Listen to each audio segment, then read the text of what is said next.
Get your ears wrapped around the Golden State Media Concepts Basketball Podcast. All the scoop you need to know, from college basketball to the NBA and even March Madness. News of your rising stars. Topics on and off the hardwood. This is the Golden State Media Concepts Basketball Podcast.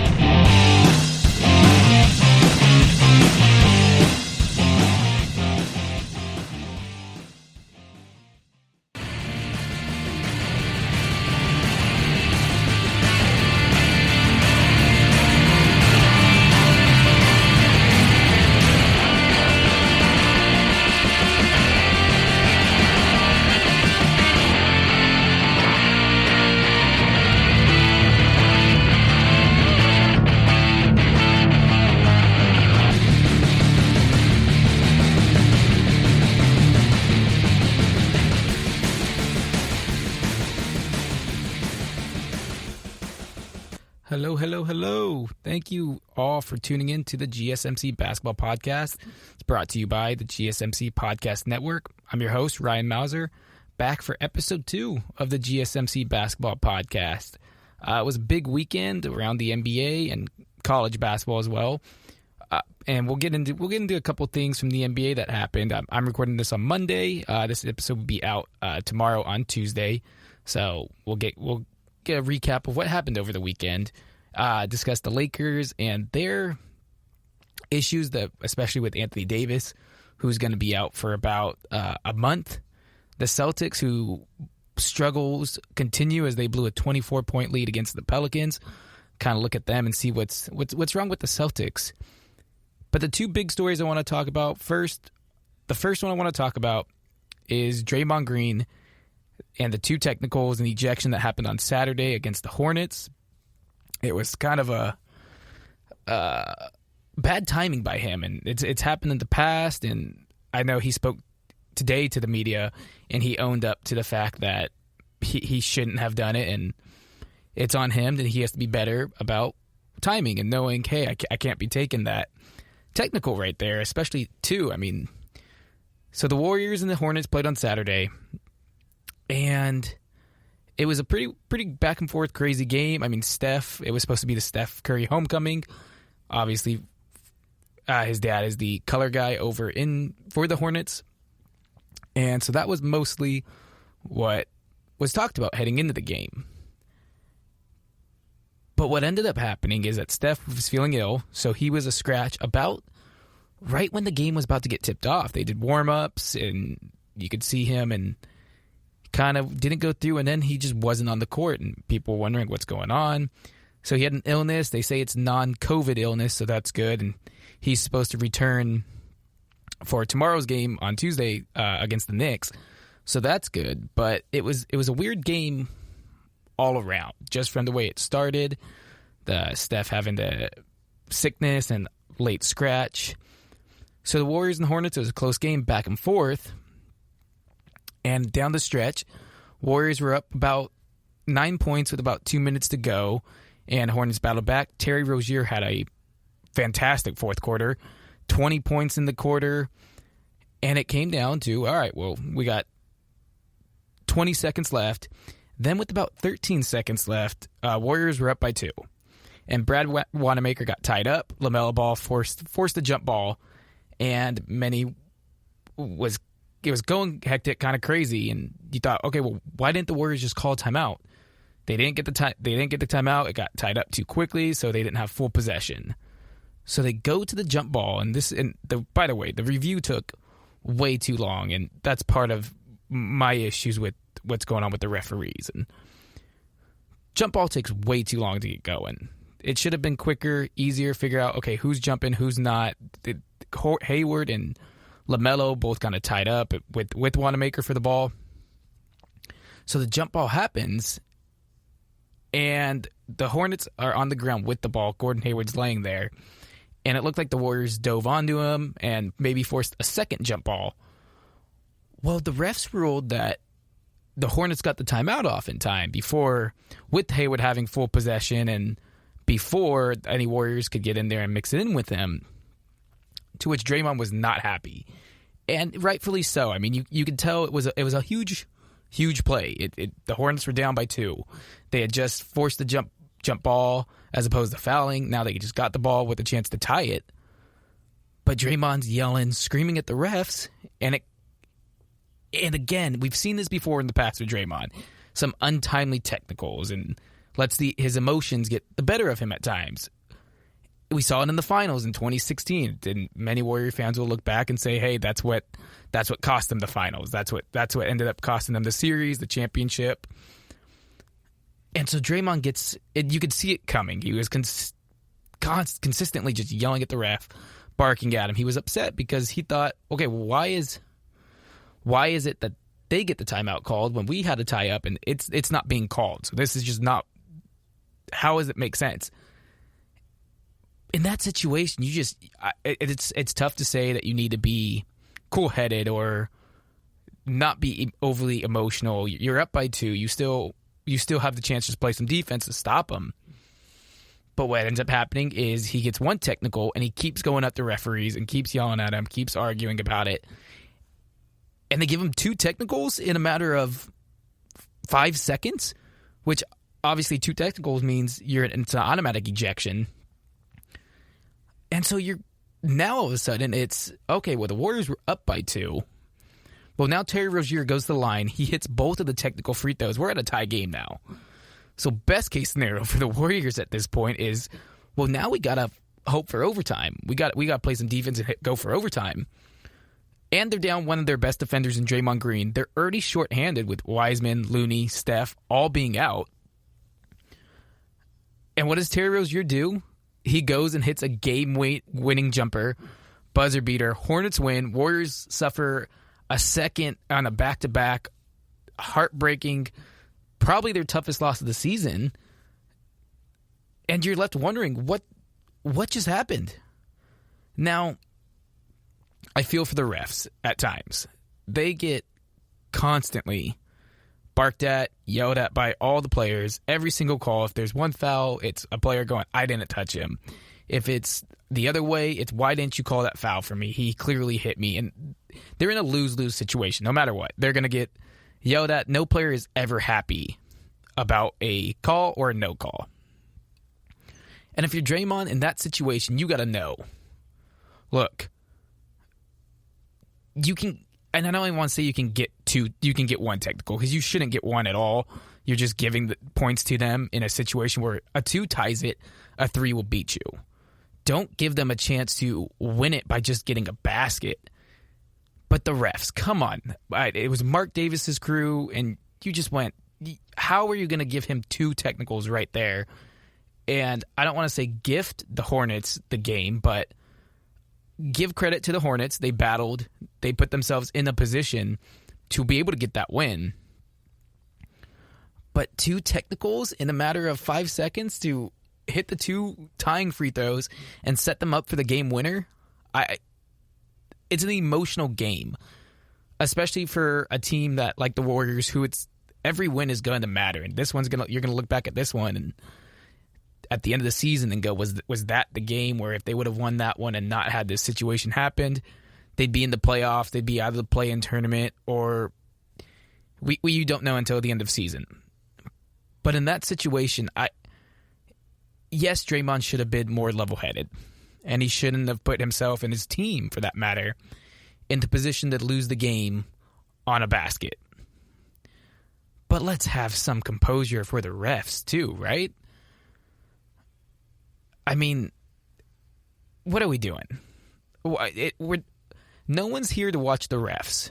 That's been a sentiment for a long time, is that sometimes the referees put themselves on the grand stage. The best ref is the ones that we don't know, the ones that we don't notice, we don't hear from. We don't notice that there's a problem. When you're taking 5 minutes to look at a jump ball and deciding who should be the jumper, who should not be, and then you're going to go and in an emotional moment, double technical a guy. And I get Draymond, it kind of has a reputation as that guy. But one, reputation should not be a factor in assessing a technical for a given game. It's a case-by-case basis. It's not, oh, well, that guy is known for doing this, so he automatically is going to get one if he says something to me. But if you're the referee, you go, look, I'm going to give you one, and I'm going to tell you, get away from me. Just move. And we don't know exactly what was said on the court. We can hear a lot without the fans. You can't hear everything. But the issue is that you are acting emotionally if you're the referee, just as Draymond is. Because there is no need for two technicals. One does it. One, hey, you're teed up. Go get away. Yes, he kept barking at him. Yes, he kept coming and saying whatever he was saying. But at the same time, you legitimately changed the way a game's outcome was. Now, Draymond didn't help himself by putting the team in that position of getting the two techs and getting himself tossed. And he'll own up to it. He said as much that it is on him. He has to be better. Steve Kerr wasn't happy about it. He wasn't happy with Draymond putting the team in that position. No one's going to be happy about that. But again, we got to look at the refs and say, you guys got to be better. We don't need you guys being trigger happy. And I'm someone who I've said, if I was a ref, I wouldn't let the players get away with so much barking at me. I'd tell them, you know what? That's enough. I don't want to hear it from you. And tee you up. One technical is fine. I would have been okay with the one. And you go, okay, you got the one. It's a free throw for them. But two back-to-back to where it was a 2-point game. You now ejected, at the time, their best player because Steph wasn't playing. And it seemed like the refs ripped the heart out of the Warriors in that sense. And we saw then Sunday, J.J. Redick gets tossed because he tossed the ball too hard at the referee. We see it all the time. Players throw the ball to the ref. Sometimes the refs aren't looking. It's just a bad combination of things that happen. J.J. Redick was a little frustrated with a call that happened on him, and so he threw the ball. He bounced it to him a little hard, and it got there, and the ref objected to it, and JJ got ejected. And so it leaves us here sitting, going, okay, do we want to see our favorite players get ejected and favorite teams have games be cost because the refs got their feelings hurt? I mean, at a certain point, you have to go, okay, you got to have some thicker skin. You got to just tee them up once, boom, be done with it. This quick trigger of back-to-back tech, you're gone. And ejecting guys for little things, I can't get on board with that. The league can't be on board with that. You don't want to see your star players every player in this league is essentially a star player in a sense. These guys, we're watching them play. We're not here to hear. We're not watching to see Ed Malloy or Mark Davis or Scott Foster. Like we're not. We don't want. It's not the ref show. We want to watch basketball. We want to watch the best basketball players in the world play the game. And yeah, they get emotional. They get heated. They'll say some things. But it seemed more and more that the refs are trigger happy. Now again, Draymond especially is not off the hook. He needs to know you can't put your team in that position. You're up 2. You take the one tech. You got what it was off your chest. You yell to them. Get back. Go to your bench. Be with your team. Get focused for shutting down this final play. He knows that. He knows that game is going to be a big one that might come back to hurt them. And he'll say all the right things, and he's going to own up to it. And it might even make him play better and smarter moving forward. But again, we got to put some stuff on these refs too. Be smart. Be calm. Don't be so quick with it. And it's more the technicals. I'm fine if a foul call gets called. Yeah, we don't want to see the game get slowed down and bogged down by a ton of fouls. It's not fun and pleasing to watch, and it's not as enjoyable. I want to see the best players out there and playing. And if you're going to call less fouls, I'm fine with that. If you're thinking more, well, maybe he got hit, but we'll let that slide. Cool. Just be consistent with it is all I'm asking for. But for the technicals and ejecting people, we got to be better. Too many times we just see a little too much from the refs. We shouldn't be talking about the refs. We shouldn't have to talk about them. We shouldn't have to see them. It shouldn't be something that constantly is popping up.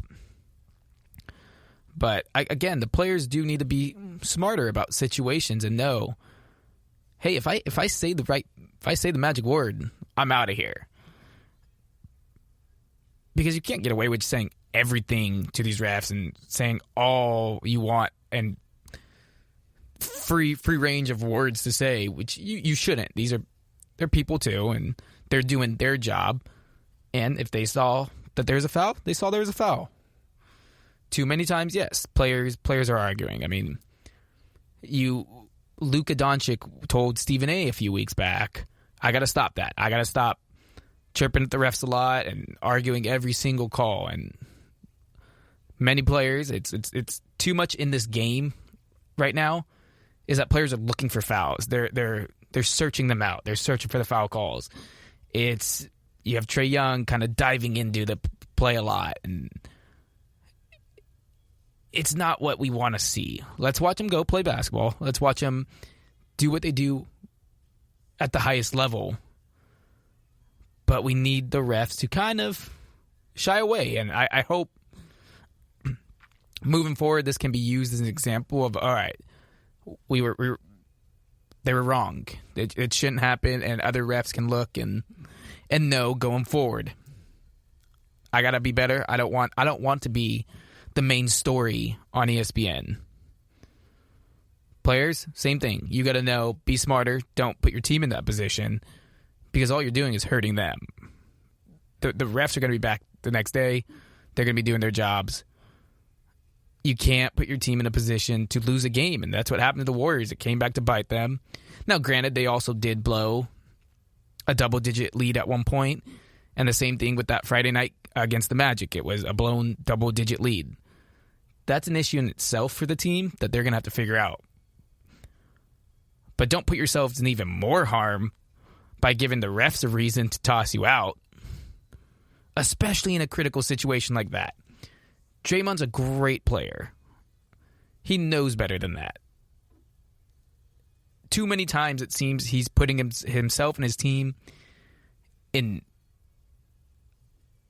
tough situations. And again, for the type of player he is a key cog for them. He is one of their main pieces. And so you're going to take all the positive he does, and it's going to have some negatives that come with it.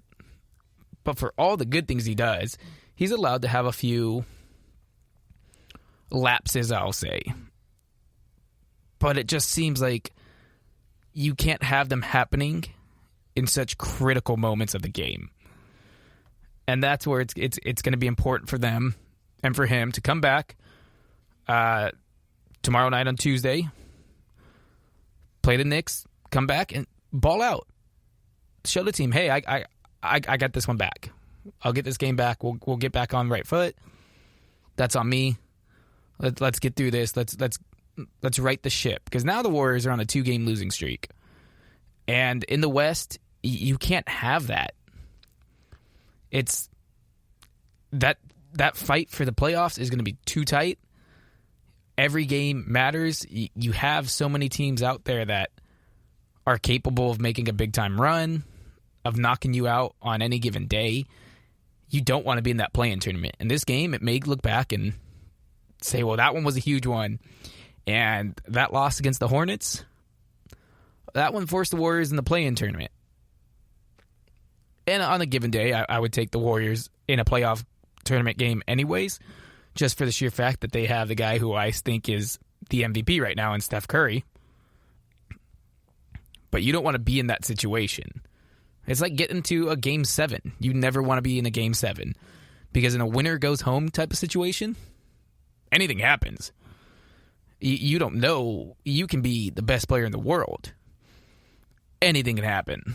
So, hopefully for the Warriors' sake, this game doesn't come down to keeping them out of the playoffs or being a huge critical moment. And again, remember, Draymond, if you're going to keep racking up these technicals, that comes with a suspension. You got to watch that. You can't be putting your team in that position. You can't be having yourself miss a game because of the fact that you argued with the ref too much. So it was a wild Saturday night, hectic finish. Props to the Hornets and Terry Rozier. 20 points in the fourth quarter. They battled. It was a tough night for LaMelo Ball. He wasn't playing particularly well. Rozier came to ball. He saved his team. They fought. They got a huge win. They're in the playoff mix in the East. So for as bad of a situation as it was for the Warriors, it was a pretty great one for the Hornets, who are one of the most fun teams to watch in the NBA right now. They got a lot of young guys, fight, scrappy. Saturday was the exact example of that, and I hope that the chaos that happened with Draymond and the refs don't take away from the fact that the Hornets battled their butts off to be in that position to hit the game winner. And it's a team that a few years away, probably, they won't go and win the NBA Finals this season, or who knows, even a playoff series if they get there, if they'll win. But they're a fun team, and they're a team I would not want to match up against. Because, yeah, they're a scrappy bunch. We're going to take a break. I want to shift over to a team who will not be in the playoffs this year and probably next year. And it's been a while since they've actually made the playoffs. And they just fired their head coach. What is going on with the Timberwolves? How much trouble are they in? We'll get to that next. It's the GSMC Basketball Podcast. I'm Ryan Mauser. We'll be right back.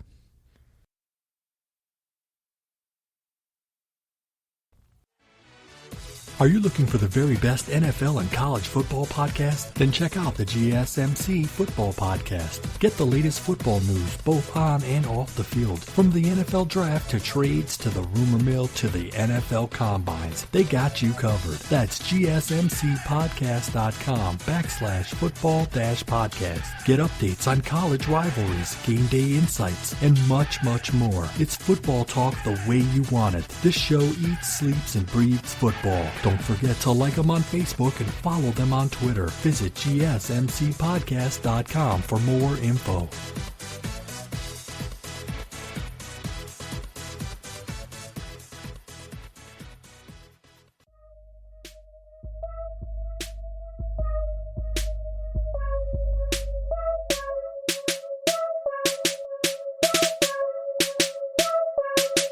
Alrighty, welcome back to the GSMC Basketball Podcast.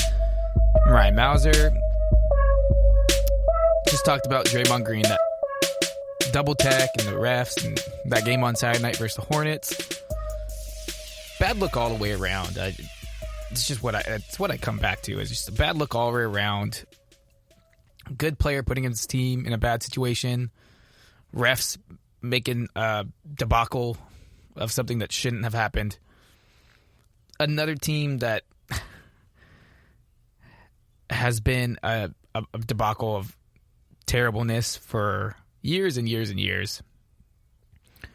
The Minnesota Timberwolves fired coach Ryan Saunders yesterday on Sunday after the team lost to the New York Knicks. It dropped the Timberwolves to 7-24 on the season. And this is a team that thought maybe they'd be a playoff team.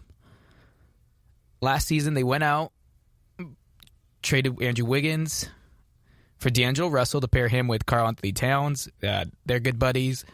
They thought that would be their combo of the future. Both guys still extremely young. And I'll get back to more on that trade and a big aspect of that trade that could come back to haunt the Timberwolves here moving forward as quickly as next season.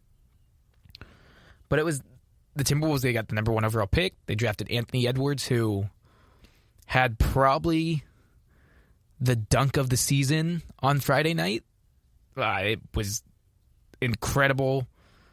dunking on Watanabe. So Anthony Edwards is a good player. He's young. He's only 19. He has a lot of room to grow. So you could look at the Timberwolves and say, okay, they have some building block pieces.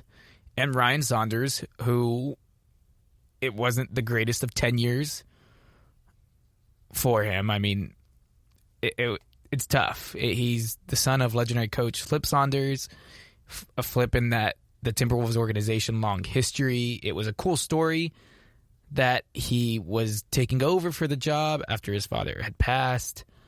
He was the Timberwolves kind of carrying on that legacy, and he was qualified. He didn't just get the job because of his name, but there were expectations for this team. Like I said, they went out, traded for D'Angelo Russell, sent Wiggins away. They brought in Malik Beasley this offseason, signed him to a 4-year, $60 million deal. They brought back Ricky Rubio, who's making $17 million this year. And they thought, you know what, with our two young cornerstones in Russell and Towns, we could be a playoff team. We got the number 1 overall pick that hopefully he's a stud. They passed on James Wiseman to get a little more athleticism in the backcourt.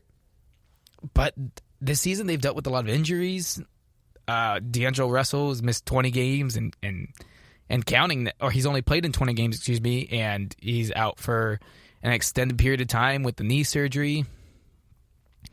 Cat has only played in 11 games. He had the wrist dislocation early on, and he's had the battle with COVID and all that he went through in the offseason, and his family getting hit with COVID hard, and the passing of his mother. You feel for him, and it just seems like the Timberwolves have been in this slog of a season. And when you get only 5 games out of Russell and Towns playing together, and that's supposed to be your cornerstones of the franchise, that's not good. I mean, you need something. You need the pair to work out. But going into the season, it's not like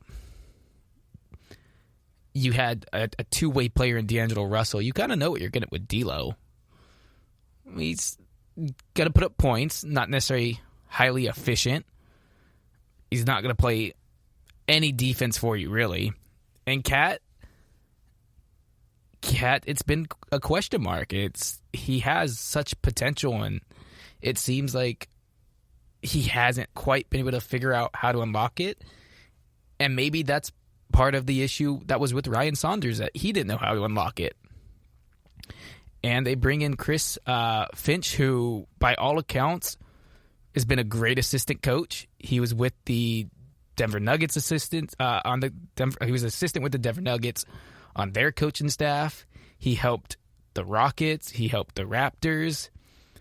So by all accounts, he's a great coach who can do a lot for this team. And you hope that with the fact that, look, they have talented pieces. You have 2 number 1 overall picks in Towns and Anthony Edwards on this roster.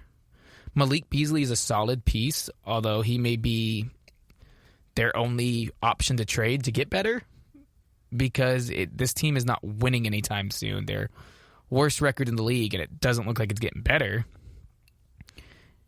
And in that Andrew Wiggins deal to bring in D'Lo, they included their first-round pick next year. And now it's top 3 protected, which thankfully it is, because if it wasn't protected, I think there'd be a riot in Minnesota, I'd imagine, because your only hope now is that you're terrible enough and you are in that top tier of the 3 teams fighting for that number 1 overall pick, the 25% chance they get. Because if that pick falls out of the top 3 and the Warriors get it, what happens to the Timberwolves? Because it's not like they can go out and sign a guy to change everything. And this is supposedly a deep draft. You got Cade Cunningham at the top, Jalen Suggs, Evan Mobley.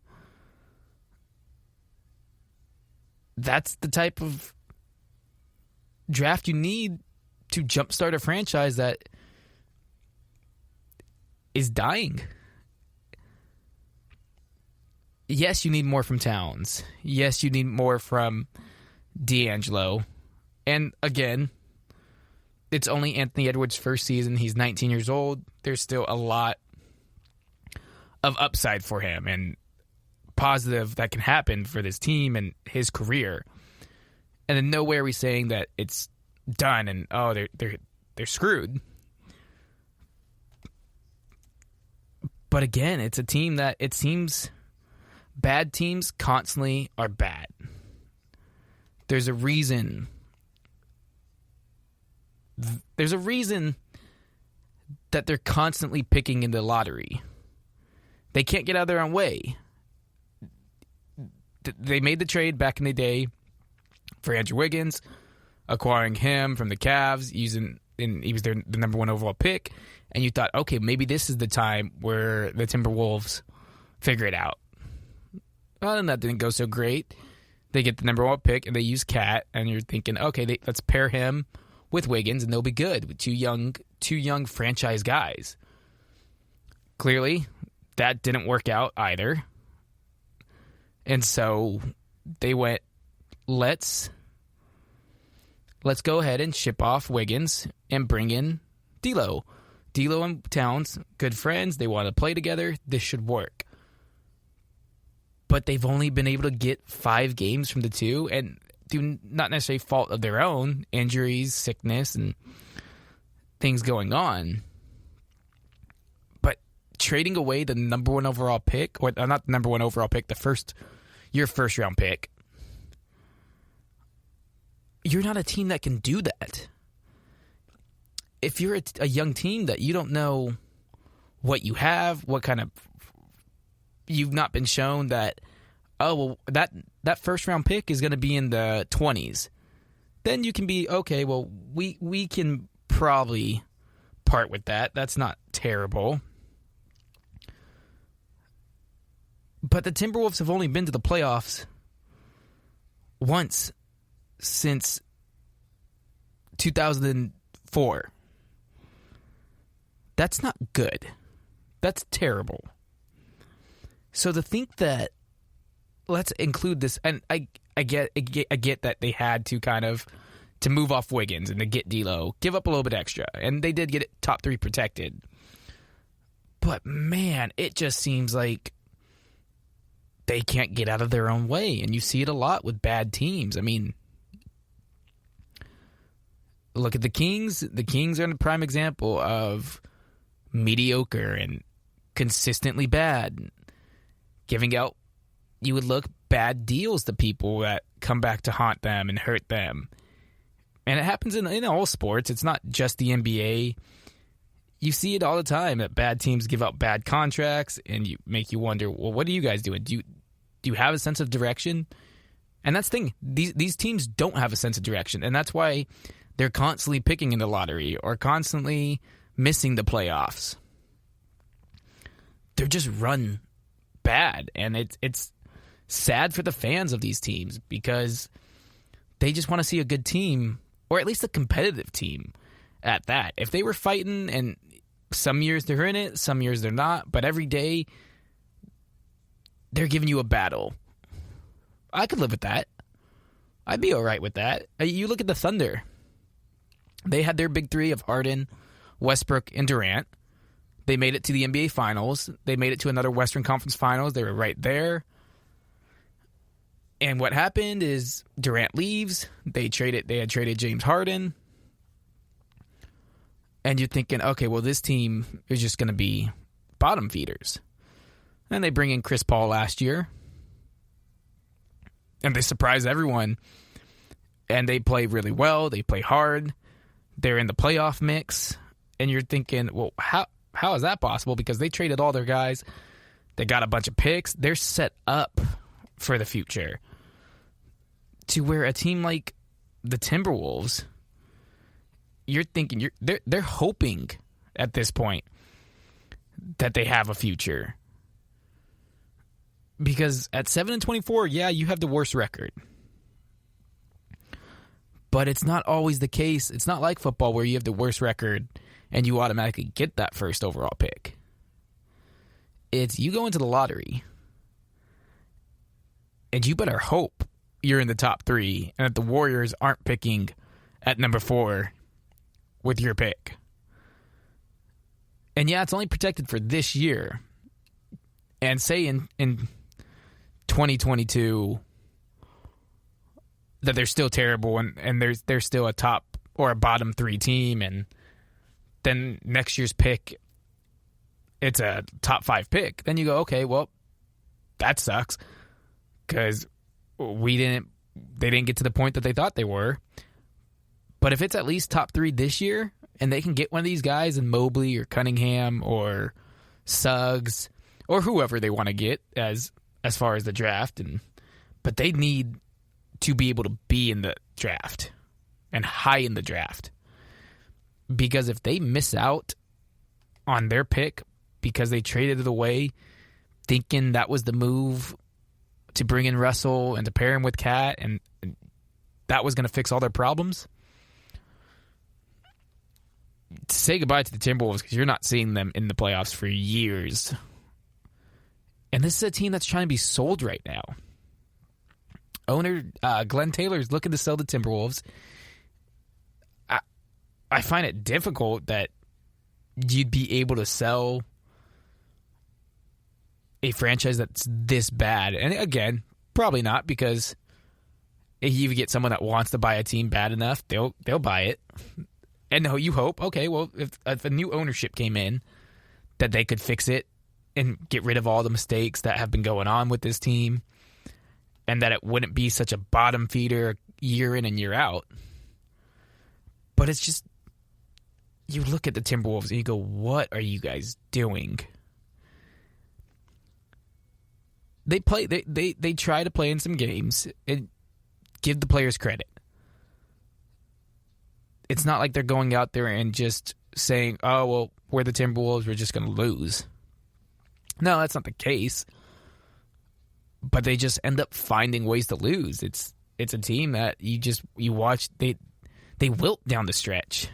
And yeah, that's part of the fact is coaching. And so it makes sense that Ryan Sanders was fired. He hadn't done the job that they had hoped. And so they bring in Finch, who, again, is well respected around the league. And you hope he can come in and kind of unlock some things that were missing from Cat's game. He can get it going and take him to that next level that you think, can he be a Joker? Can he be a Joel Embiid?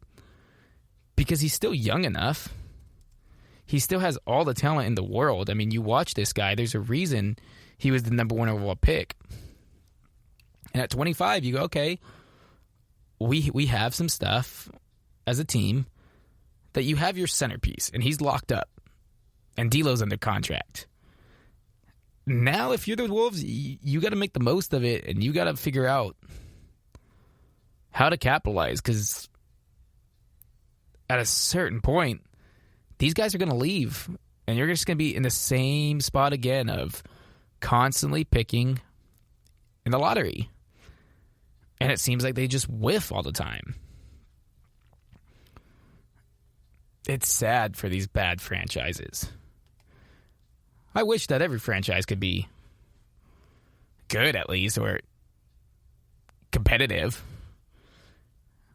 For the fans' sake, at least. Because it's brutal to watch. And you want these players to stay in their home markets or where they were drafted and grow and build with that team, like Giannis chose to do in Milwaukee. Steph did in Golden State. Durant did for a long time, and then he got to a point where he said, I've done all I can with this team. Look at LeBron. He said, I've done all I can with this team. And for Cleveland's sake, it was bad management, it felt like. And it seems like the Timberwolves are just stuck in that mode also. And you hope that they can figure it out before they lose Karl-Anthony Towns at a certain point, because he's not going to want to stick around for his entire career and going, they're wasting me. Look at Anthony Davis. He was in New Orleans, and he felt like they were wasting him. And so he said, I got to get out of here. I got to do what's best for me. And that sucks. Because the fans, they want to see a good team. They have players that they enjoy to watch. Karl-Anthony Towns is a lot of fun to watch. But if it's constantly terrible decision-making, then how can you blame him if he wants to leave? Timberwolves are in some deep, deep trouble.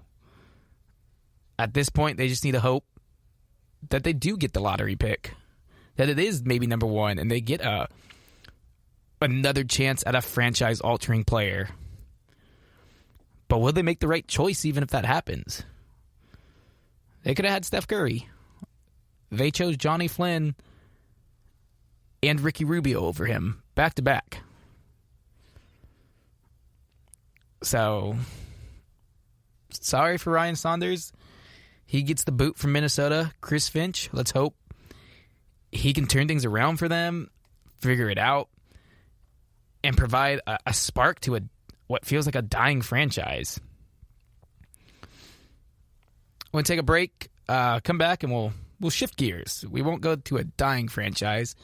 We'll go to one that is thriving.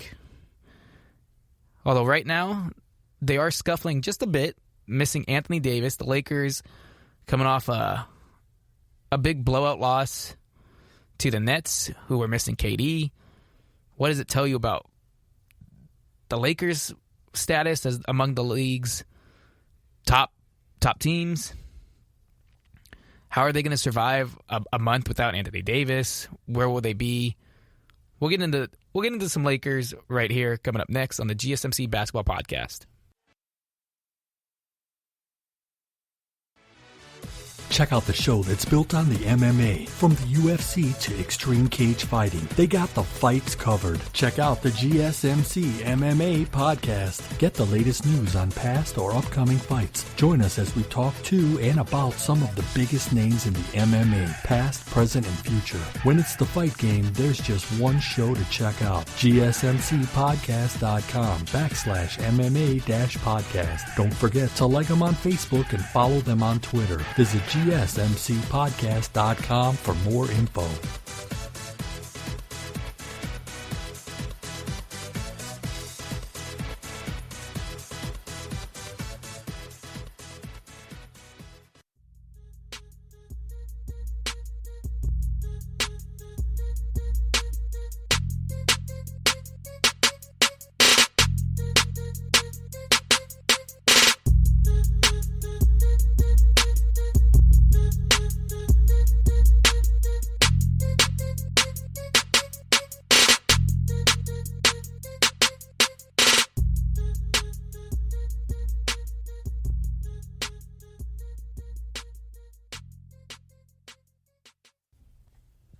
Alrighty, welcome back to the GSMC Basketball Podcast on the GSMC Podcast Network. So, we talked about a dying franchise, it seems, in the Minnesota Timberwolves. Now, let's shift. The defending champs, who scuffled the last two games, dropping against the Nets without Kevin Durant, and against the Miami Heat on Saturday night. They're now going to be missing Anthony Davis for about a month, and that's really bad news for them. Obviously, Anthony Davis, one of the top 5 players in the league, pretty important to them. So where do they go from here? How do they, I'd say, tread water? Because again, for this team, they have one goal. It's not the regular season. It's not to beat teams on every given night. It's let's hoist a Larry O'Brien trophy. That's all that matters. What they did last year is all that matters, is that they want to win championships. Obviously, LeBron James is at that point in his career that all he wants is titles. Nothing else matters. Not even MVPs, really, even though he might be looked at as the favorite this year. As much as I love LeBron, I would still give it to Steph. And Joel Embiid, Damian Lillard, all those guys don't want to discount Nikola Jokic either. All those guys, all of them are right up there for it. But without Anthony Davis now for a month, this team is going to have to find a way to win some games. They got blown out by Brooklyn, and Brooklyn didn't even have KD, so that's... You don't want to say concerning too much, because, again, they didn't have Anthony Davis. Dennis Schroeder was out for them also, so they were missing some key pieces. And then you lose to the Miami Heat on Saturday. Again, tough. You don't have AD, you don't have Schroeder. So you're not necessarily expecting to win. But you want to see some more from some guys. It's been a tough year for KCP. Wesley Matthews hasn't quite found it yet.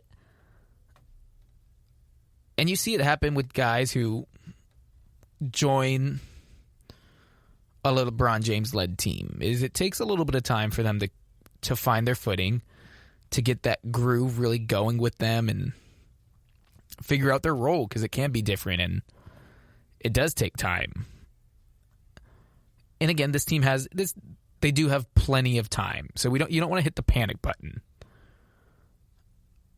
But with AD being out at least 4 weeks,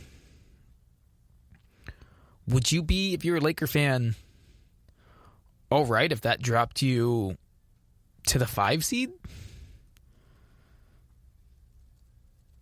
I look at the Lakers and I go, okay, well, once they're in the playoffs, it doesn't matter where they're positioned at. They'll be the favorite in every series they face. But if your goal is to make it to the NBA Finals and to win the title, well, you don't want to have to go through a couple different difficult teams. Because right now they're 22-9. Where the end of the first half of the season will be March 3rd. And then we'll start to get... We should get the release of the new schedule for the second half here shortly. I wouldn't say... I don't know if they've announced an exact date for when it will be, but it'll be coming out. Then you'll kind of see, okay, well, that game, if he's still out by then, you go, all right, well, he's going to miss that game. That's a winnable one.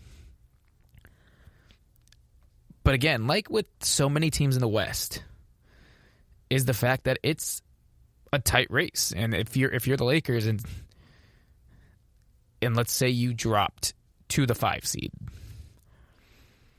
and your first matchup is against the Blazers, yeah, you'll be favorites in that game, and you're coming off, you beat them last year in 5 games. And Damian Lillard's playing like an MVP. But do you want to exert more energy in those games than you have to?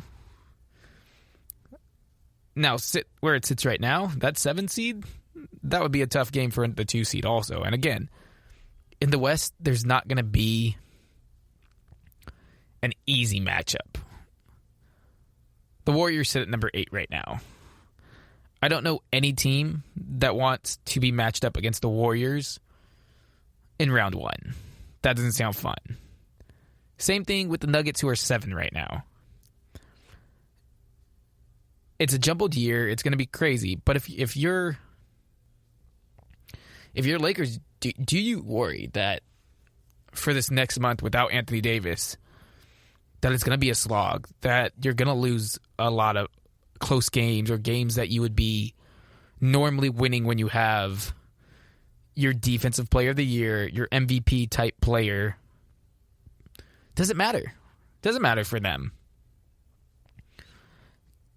We put a lot less on the regular season. It seems nowadays that it's all about the playoffs, and that's the only thing that matters. Is, well, what happened in April? What happened in May? What happened in June? I don't care about February. I don't care about what happened in January. All I care about is April through June.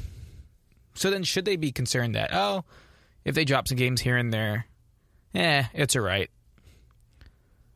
Anthony Davis could use the rest. They played all the way until October, and they had the shortened training camp, the shortened off season.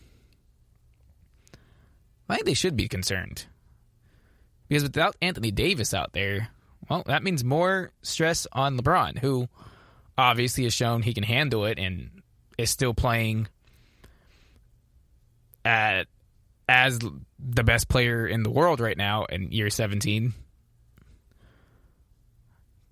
But you don't want him to have to exert so much energy for a March 5th game. But you also don't want to lose and get that mentality in your head of losing games. It's a bad situation to be in.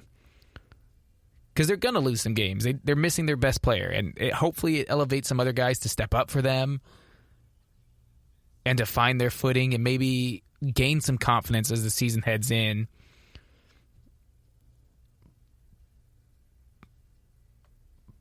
But again, you're going to be going into it in the games without your best player.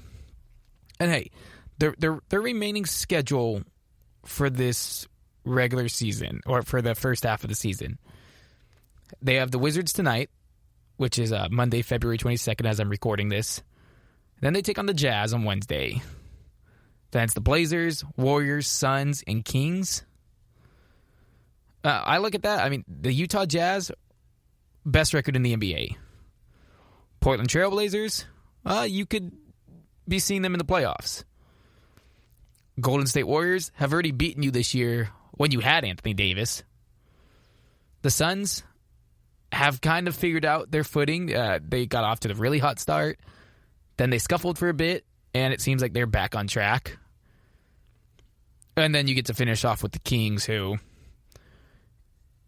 you should be able to beat them without Anthony Davis. But it could be one of those games where they go into it and, surprise, Kings hit 15 threes. Buddy Hield goes off. De'Aaron Fox is knocking down shots. And you take an L. And those are the games where I'd be concerned the most. Because when you're facing off against the Jazz or the Suns or the Warriors, you go and you look and you say, okay, well, we're missing our top guy. Or our 1B option in Anthony Davis. We're not supposed to win that game. But again, you don't want to be getting into this habit of dropping games against these teams you're going to see in the playoffs. And yeah, you'll get Anthony Davis back by then. And hopefully will be still healthy and he won't have any issues at that point. But you let these teams gain confidence and have the ability of knowing, okay, well, we've beaten them. We can beat this team. Now, in a 7-game series, it's difficult, and it's going to be a different mentality that's needed. But again, if you provide these teams the confidence and to know that, okay, we can upset them, you're setting yourselves up for a tough finish to the season. Now, again, there's nothing they can do about it. You just hope Anthony Davis rests up. He gets his calf healed up, and he's able to come back and be the all-star superstar that he is. But how long is it going to take him to find his groove again? I don't think he's going to come back right away, and it's just going to click, and he's going to be the unstoppable force that he's shown to be. Even early on to this season, he'd struggled a bit to find his footing. He admitted he wasn't playing particularly great for his standards at times in this season. And it's bound to happen, especially for a team that they had a deep playoff run. They won the title. And it was the shortened off season, so they didn't get the same rest. They had a lot of new pieces and adding Schroeder, Matthews, Marc Gasol. It was going to take some time for them to kind of figure out what their true identity is and how each piece fits with this team. It's a different team than last year. But now you take away, okay, it was a shortened off season, so less time to get to know each other. And now it's, okay, well, Anthony Davis is going to be gone. And you're not going to get to grow together even more. Could it be a blessing in disguise? Let's say Anthony Davis heals up all fine. He got to rest up for a month of the season to where maybe he needed it. Maybe it was pretty apparent he was still exhausted from the bubble. And he comes in and he's re-energized, refreshed. Some guys against the other teams are a little more tired now because they've been playing more games. And the Lakers find their stride at the perfect time. That could totally happen. But with having a new team of guys, and yeah, you still have your lead guy in LeBron still there. You still have Kuz, but Trez hasn't played with Anthony Davis that much. Gasol was still trying to, and again, this team was rolling at one point. They were, again, they're 22-9. I don't want to act like the world is ending for them. They're 22-9. They sit number 2 in the West. But the Clippers are getting their guys back, and they're always going to be a tough team.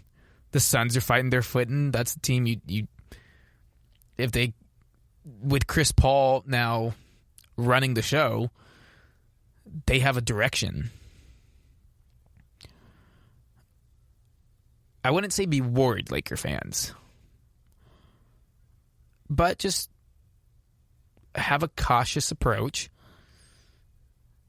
that you might see some games where, yeah, normally they're winning that game. Wednesday night against the Jazz. Jazz are a really good team. That could be a blowout in Utah's favor. And what happens if the Lakers keep getting blown out like they did against the Nets? What happens if they face the Jazz and it's a 25-point rout? Is it time to panic then? Or is it still, well, wait till AD's back?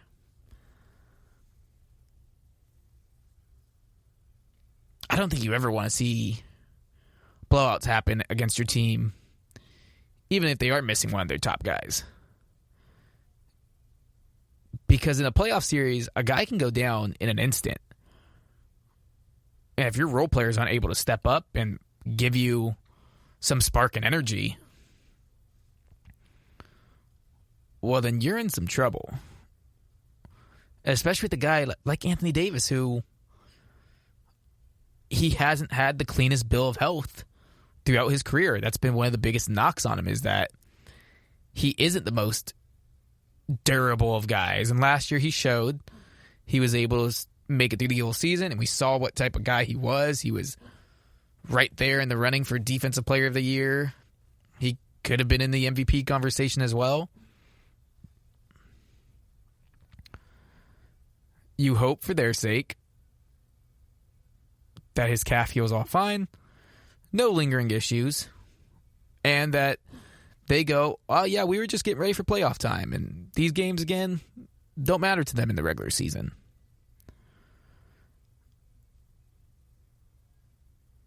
But I don't like the stench of losing creeping into a team's mindset. You're now coming off 2 losses in a row. You're not going to have 80 for a while. Go tonight. Dominate the Wizards. Who the Wizards? They're coming off 4 straight wins. They're feeling good. They're kind of getting some confidence going. And in the East, they're going, oh, can we get back into the playoff race? Probably not. But they have 2 really good players. One superstar, one former MVP. So I don't want to take anything away from Westbrook because he's a great player, but I don't see him as a necessary winning type of player. But Bradley Beal is balling out more than people would have assumed would happen this season on that Wizards team. So I'd say a cautious approach for the rest of the regular season for the Lakers. There's going to be some tough games. There's going to be games that, even without Anthony Davis, you should be favored in. In those games, take care of business. Get those wins. Have some other guys step up, feel confident, find their footing, find their place on the team, and you'll be good to go.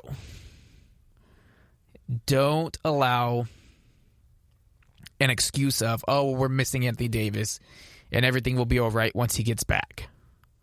That very well could be the case.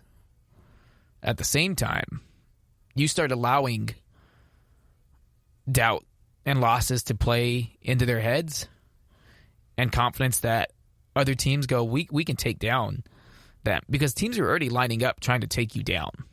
You're the defending champs. You're getting everyone's best effort day in and day out. So,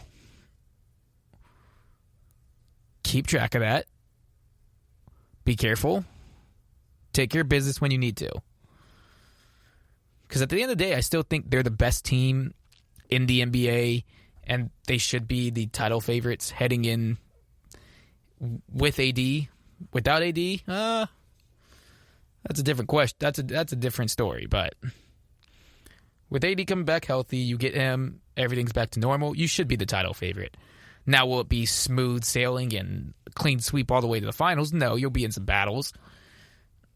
And depending on who comes out of the East, you might be in a fight for a 7-game series. But without AD right now is a perfect time for guys to find their footing, figure out who they are, where they fit on this team, and the role that they can have. Because you're going to need them. You always need the role players. You need someone else to step up beside your stars. Now's the perfect time for them to kind of find out where they can step up. All right, we're going to take a break. We got one more segment coming up. I want to talk about a rival to the Lakers who hasn't been smooth sailing either this season. What's going on with the Boston Celtics? What can they do to change things around? That'll be coming up next. It's the GSMC Basketball Podcast. I'm Ryan Mauser. We'll be right back. Check out the show built around the women of MMA. From the UFC to the extreme cage fighting, we got the fights covered. Listen. It's the Golden State Media Concepts Women's MMA Podcast. The latest news of upcoming fights, discussions of previous matches. Join us as we talk to and about the biggest names in women's mixed martial arts, past, present, and future. When it's the women's fight game, you know where to listen to. The Golden State Media Concepts Women's MMA Podcast.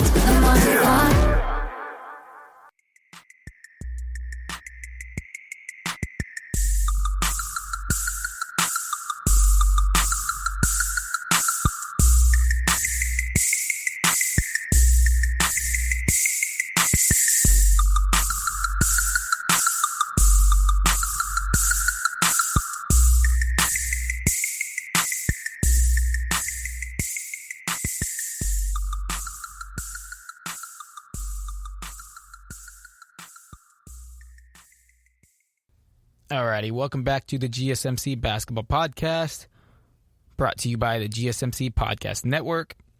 So we talked about the Lakers and how they're going to try and survive without Anthony Davis.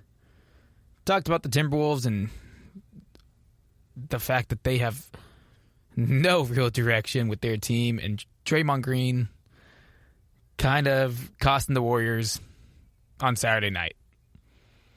A team that surprisingly cost themselves on Sunday is the Boston Celtics. They blew a 24-point lead in the second half to the New Orleans Pelicans. The game went to overtime, and they could not best New Orleans. It dropped the Celtics to 15-15 this season. And they've looked really off. You thought maybe the second season with Kemba, who was missing some games until about January with some knee surgery. Jaylen Brown's playing great. Tatum, it was started off good. He had a bout with COVID, and so that seems, he even admitted so much that he's still trying to find his bearings fully from it. But the loss of Marcus Smart, who got hurt against the Lakers back in January, that's been a big, big blow to them. He's the anchor of that team. He's the heart and soul of that team. And I was looking at it and thinking, okay, well, how do the Celtics right the ship? Because right now they're middle of the pack. They're just they're sitting at 15-15. The red hot Raptors have leapfrogged them.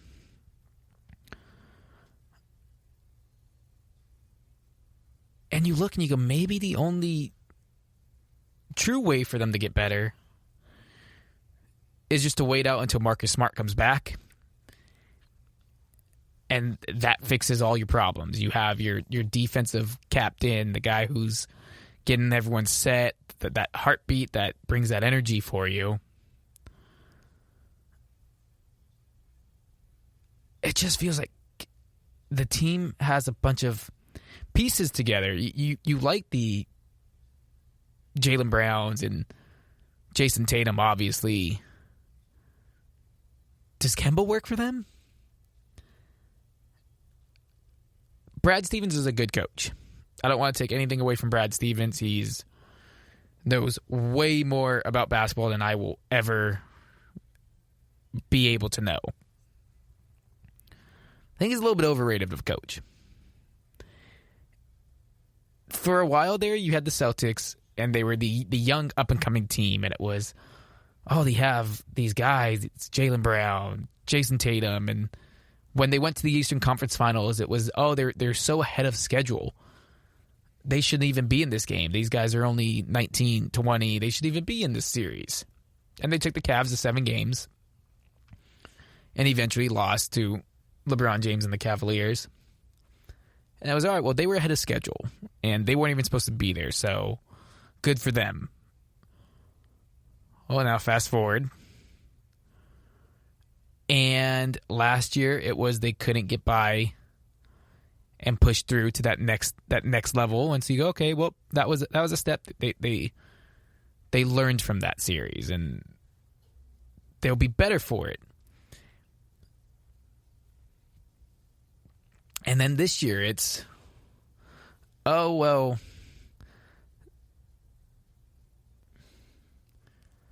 thought, oh, they would find their footing and be able to go take that next step. And they have their point guard locked up. They have their 2 young stars. But something just doesn't work with that team.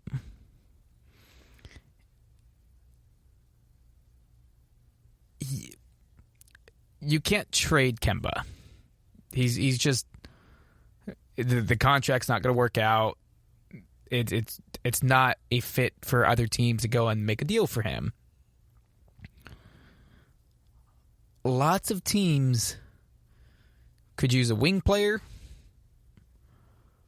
or a all defensive type player. If the Celtics were to trade Marcus Smart, what kind of value could they get back? Could they afford to trade a guy who I think is their heart and soul? Would it be deflating to them? Is that the move that they need to make? Is to go do a trade? Is it trading either trying to see what they can get for Jaylen Brown, or is it let these guys figure it out, let them play together, and get going? But it just, something is off with this Celtics team. They have too much talent to be losing these games like they did against the Wizards, like they did against the Pistons, they did against the Hawks. They have some weird bad losses to where you go, what happened?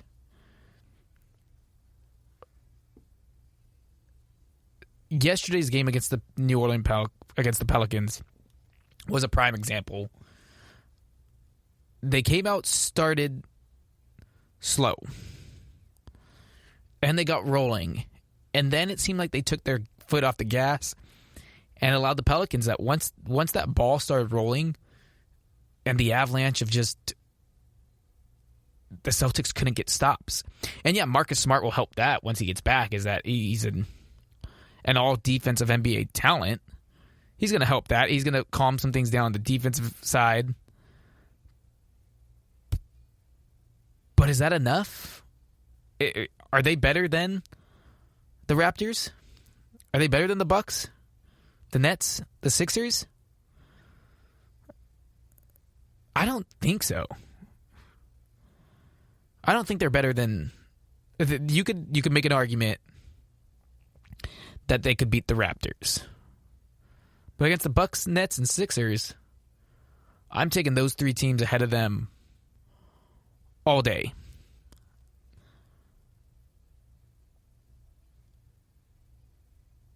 Their bench is... I don't want to say not great. Peyton Pritchard's been a nice player for them in his rookie year. Semi Ojeleye, he plays well, but the Daniel Tice, Tristan Thompson kind of center and power forward combo doesn't really fit. Grant Williams is an undersized power forward who he plays hard, he plays scrappy, he plays tough. But when you're in the playoffs, you're going to need a bit more out of him, and he's just not consistent enough shooter. He's going to be going against bigger guys, and you look at this team and you go, they might need to get deeper and go and get some bench depth. Jeff Teague is not the answer at backup point guard behind Kemba.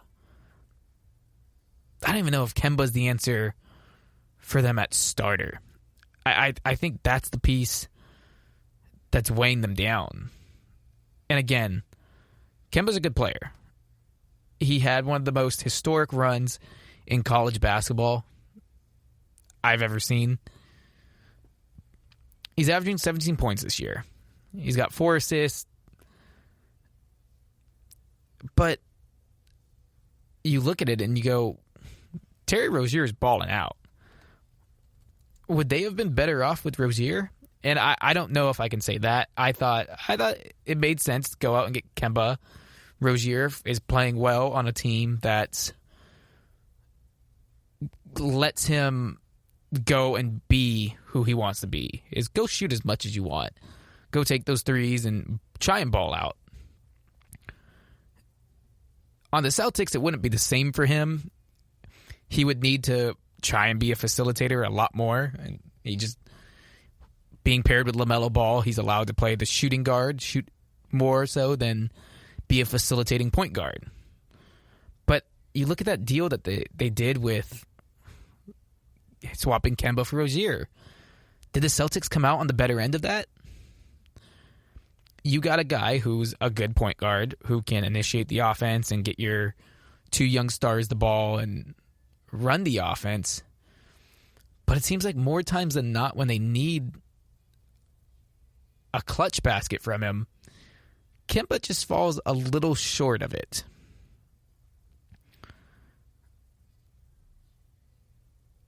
What is the move for them? What does the Celtics need to do? What do they need to figure out? I think they have an issue of your closer is Jason Tatum.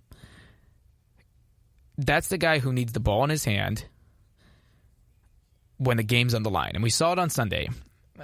2 big buckets at the end of the game, or at the end of the regulation. He hit them. Jaylen Brown's playing out of his mind right now. And you can make an argument that, yeah, he should be in the mix for being your closer. But at the end of the day, it's Jason Tatum. And can Kemba facilitate that for them enough? Can Jason Tatum make the playmaking aspect of having the ball in his hands at the end of the game? Will he make the right move? Or is it always going to be him taking the shot? It almost seems like this team doesn't trust each other. I don't want to go as far as to say they don't like each other, but it seems there's something about them that doesn't click.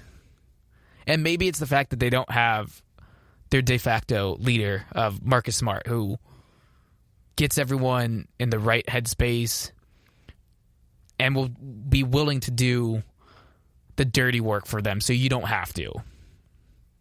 Because every team needs that. Every team needs a guy that's going to dive onto the floor and scrape and claw and do what's needed, take that charge. And right now the Celtics don't have that guy. And maybe once they get him back, things will be back into its flow and they're going to be set up and be able to compete against those top teams in the East.